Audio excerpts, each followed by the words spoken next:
Cooper Kupp is now the hot name on everyone's lips when it comes to the Patriots free agent targets and how they're going to bolster that offense, give some help to Drake May. And I have been all on board with Cooper Kupp for a while now, like a month or two.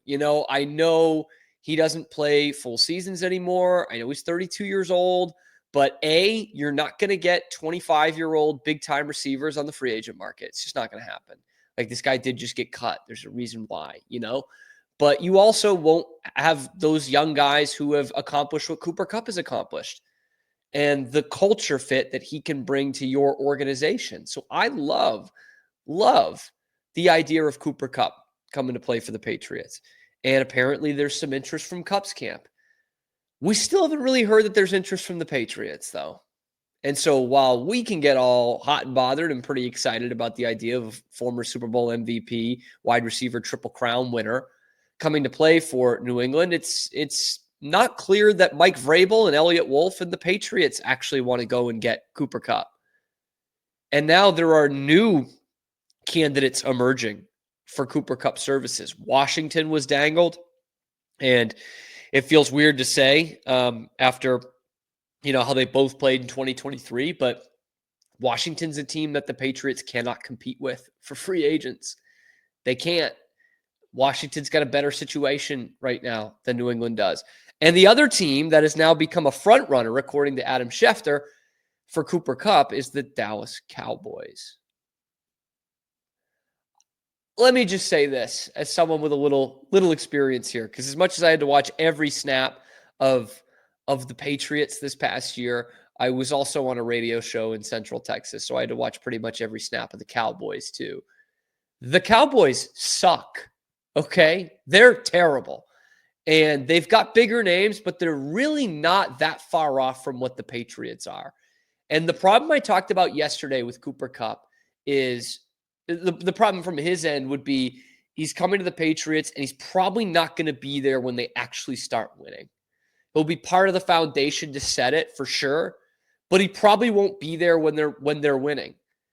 And while the Cowboys have bigger names than the Patriots have, they're also in that same boat. Like, if Cooper Kupp goes to sign for the Cowboys for 2 years, they're not winning in that time frame either. They're not. And they're way tied into 2 to 3 players in terms of their cap space. So they're not going to be able to pay him as much as some other teams can. And they're not a playoff football team. And they've got a worse coaching situation than the Patriots have. And they've got a fragile quarterback. So, Dak's a little bit better than Drake May, right? He's played in the league a long time. And there's a lot of attention on another guy on the outside, CeeDee Lamb, which you wouldn't necessarily have in New England. So maybe that makes you a little bit more open. But the Cowboys suck, okay? They also suck. And they're in the same boat as the Patriots in terms of, if we have to compete with Washington for a free agent, we're going to lose. The better players are going to pick Washington. So that's quickly kind of been rebuffed by some other reporters, and Schefter has circled back to it. He's saying, there's other reports coming out.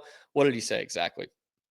He said, while the Cowboys made what one source described as a push for Cooper Kupp, they still are not considered the likely landing spot for the Rams wide receiver per source. So literally Schefter says that a sleeper team has emerged and is now making a push to sign former free agent wide receivers, the Dallas Cowboys. And now he's saying that no, actually, sorry, an hour later, I don't think so. So who is in on Cooper Kupp? That's what we're trying to figure out at this hour. And the other thing that has become more defined is the asking price. Teams are turned off by the asking price being somewhere between $13 and $14 million a year. Personally, it's not my money. I'm okay with the Patriots spending that. But I also understand why that's a lot of money for a guy who hasn't played a full season in a couple years. Right? I totally get that. And the money's going to get paid out by being cut is $12 million from the Rams. And there's a reason he's being cut. A team didn't want to pay him 12 or 20 million dollars, which was the contract versus the guaranteed money of 12 million. They wanted to get him for less. And you look at the guys around the league who are making somewhere in that ballpark of 12 million. In fact, there's only one receiver in the league who's making exactly 12 million. It's Darius Slayton. But you look at some of these guys, Darnell Mooney, Gabe Davis, Alan Lazard's making 11. Jacoby Myers is making 11. Now, obviously, you can make a case that Cooper Kupp is better than some of those guys, but he's not Christian Kirk or, well, not Jerry Jeudy, who's making 17 and a half. That's a bit too much of a jump. And those guys play more. So have the Patriots already lost the sweepstakes to Cooper Kupp? I think that would be crazy. And I think they are in a good position, if they even want him, to go out and spend more money than those other teams will. But chances are they won't, and they'll have to pivot.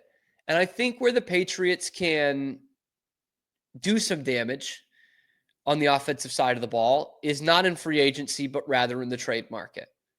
They don't have a ton of assets to deal away, but I honestly see this Patriot situation as being very similar to what the Red Sox have gone through the last couple years with free agency. Now, the Red Sox couldn't get free agents because they weren't willing to pay the premium, and teams or players and agents didn't trust them. The Patriots aren't going to get as many guys in free agency because they suck and no one wants to play there. And so both of them, for different reasons, have to dip into the trade market, right? We saw the Red Sox do it with starting pitching. They went out and got Garrett Crochet because they couldn't sign any of Max Fried, Blake Snell, or Corbin Burns. And now the Patriots are probably going to have to dip into it because people don't want to play there. And so then that brings up the names that we've talked about a little bit before. Jacoby Myers, T. Higgins, 2 first-round picks. I don't know about that. A.J. Brown, apparently still somewhat on the market. And the latter two are going to cost a lot of capital that I don't know if the Patriots are willing to part with. But at this point, I think it's much more likely you see them bring in a weapon for Drake May in the trade market than you do for whatever's left in free agency. Because the guys who are left in free agency outside of Cooper Kupp are much like Matt Collins.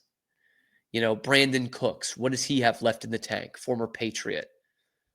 McDaniels, played in the McDaniels offense back then.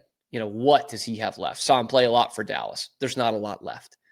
They needed him, so they went to him a bit, but there's not a lot left in that tank.